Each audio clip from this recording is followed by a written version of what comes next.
नमस्कार विद्यार्थी मित्रों. हॅलोजन डेरिव्हेटिव्ह्ज पार्ट 3 यामध्ये आपण पाहणार आहोत reaction of alkyl halide. Alkyl halide R bond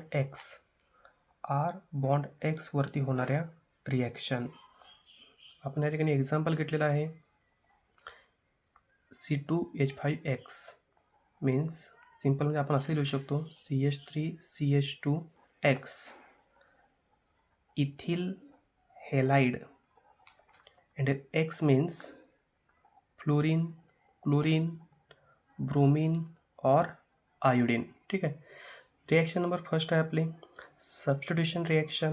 reaction number second आहे इलिमिनेशन रिॲक्शन आणि रिॲक्शन थर्ड आहे आपली reaction with metal, magnesium metal and sodium metal. डिटेलमध्ये आपण याचा एक्झाम्पल सहित स्टडी करणार आहे. तात्पुरता आपण फ्लो चार्ट पाहूया.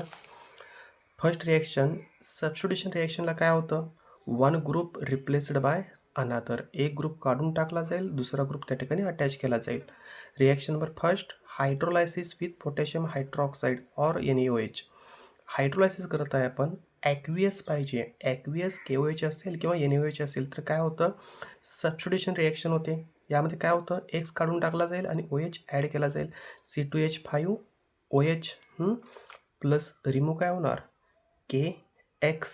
सेकंड रिॲक्शन आहे विल्यमसन सिंथेसिस. ही काही वेळानंतर एक्झाम्पल हे बघूया आपण.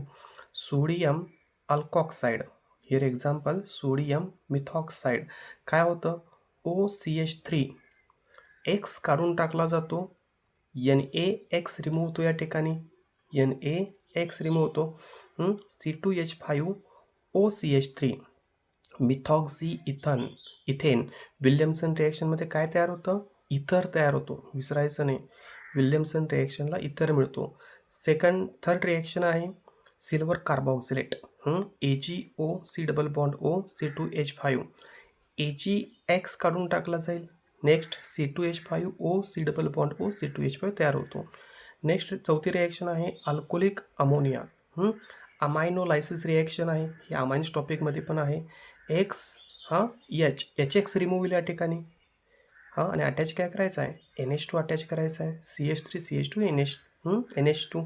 यामध्ये फक्त प्रायमरी अमायनस तयार होतो. एक्झाम्पलमध्ये आपण काही वेळानंतर बघूया.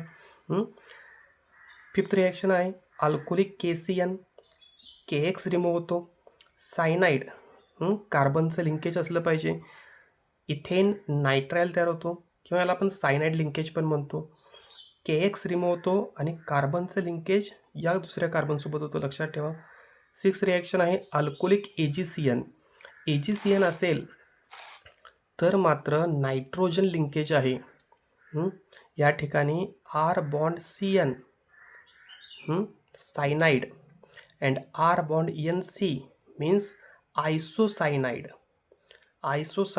ठीक आहे. दोघांच्यातला फरक लक्षात ठेवा. यावरतीच प्रश्न सारखे असतात, KCN आणि AgCN.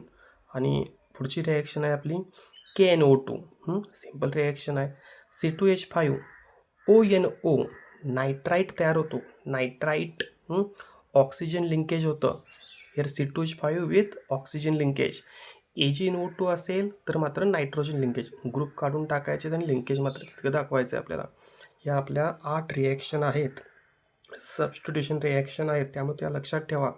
उदाहरणं घ्या आणि त्यांना सोडूया आपण ती. नेक्स्ट आहे इलिमिनेशन रिॲक्शन. मी मागच्या लेक्चरच्या वेळी सांगितलं होतं इलिमिनेशनला काय होतं, सिंगल बॉन्डचं कन्व्हर्जन हे कशामध्ये होतं, डबल बॉन्डमध्ये होतं. अल्कोलिक KOH आहे पहिली रिॲक्शन आणि दुसरी ही जी रिॲक्शन लक्षात ठेवा. ॲक्वियस KOH असेल तर ग्रुप रिप्लेस केले जातात आणि अल्कोलिक असेल तर सिंगलचं कन्व्हर्जन हे डबलमध्ये होतं. एक्झाम्पलमध्ये बघूया आपण. इथिन तयार काय होतो, C2H5X react with alcoholic KOH formation ethene, carbon double bond carbon. Next आहे reaction with metal. First reaction आहे ग्रिग्नार्ड रिएजंट. मॅग्नेशियम मेटलसोबत रिॲक्ट झालं तर काय होतो, C2H5 MgX. C2H5 MgX hydrolysis केल्यानंतर काय मिळतो आपल्याला, H मिळतो या ठिकाणचा. H या ठिकाणी ॲड करा, काय तयार होईल, C2H5S6. इथेन तयार होतो plus MgX OH remove. Last reaction आहे यामधील सोडियम. सोडियम ही कोणती रिॲक्शन आहे? Words reaction. वर्ड्स रिॲक्शनमध्ये काय सांगितलं होतं? When 2 molecules of alkyl halide याचे 2 मॉलिक्युल घ्यावे लागतील R bond X plus R bond X react with sodium metal to gives higher number of alkane R bond R higher number. एकपेक्षा जास्त number मिळतो म्हणजे कोण? इथेन, ब्युटेन, हेक्झेन यामध्ये हा मिळू शकतो. ठीक आहे, हे झालं आपलं पार्ट 3 मधील flow chart. First reaction substitution reaction, second elimination reaction, third Grignard reagent, reaction with metal. Reaction with मेटलचे रिॲक्शन आपल्या सिलेबसमध्ये 2च आहेत, एक आहे मॅग्नेशियम आणि दुसरी आहे सोडियम. त्यामुळे हा फ्लो चार्ट थोडा महत्त्वाचा आहे. एक्झाम्पल सोडवायला घेऊया आपण.